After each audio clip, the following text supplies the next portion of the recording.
कहवा से आवल सदा शिवता, कहवा से गौरा मैया हो है बहिनी, कहवा से आवल गणेश महलिया हमरा भरी गए आंगनवा, हमरा सजी गए हो बहिनी, कहवा से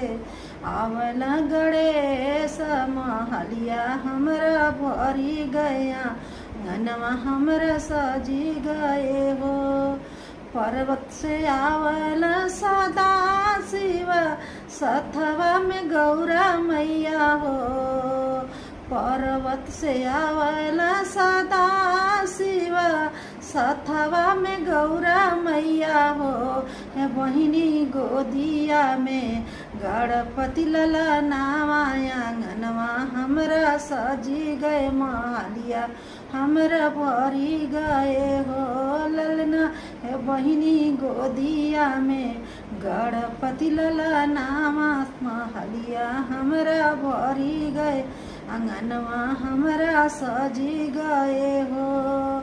कहाँ बैठाई सदा शिवता, कहाँ गौरा मैया हो, कहाँ बैठाई सदा शिवता, कहाँ गौरा मैया हो बहिनी, कहाँ बैठाई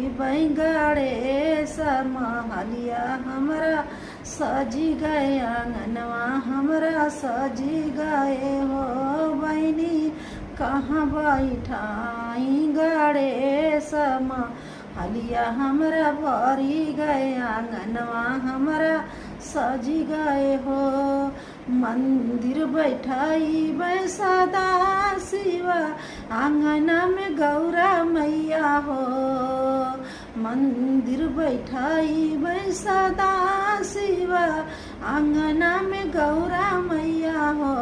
बहिनी, बेदिया बैठाई गणेश महलिया हमरा भरी गए आंगनवा, हमरा सजी गईले हो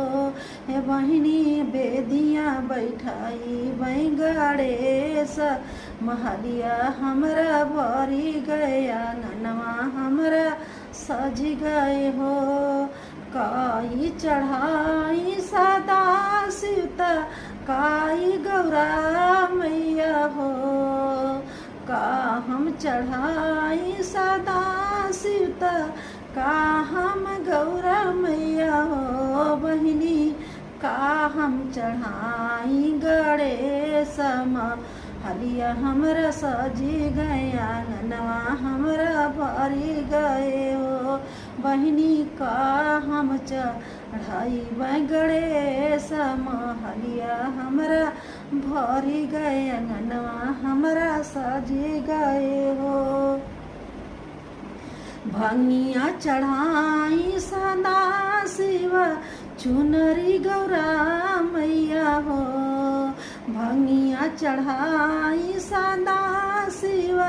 चुनरी गौरा मैया हो बहिनी, मोदक चढ़ाई गणेश महलिया हमरा भरी गए आंगनवा, हमरा सजी गए हो बहिनी, मोदक चढ़ाई गणेश महलिया हमरा भरी गए आंगनवा, हमरा सजी गईले हो।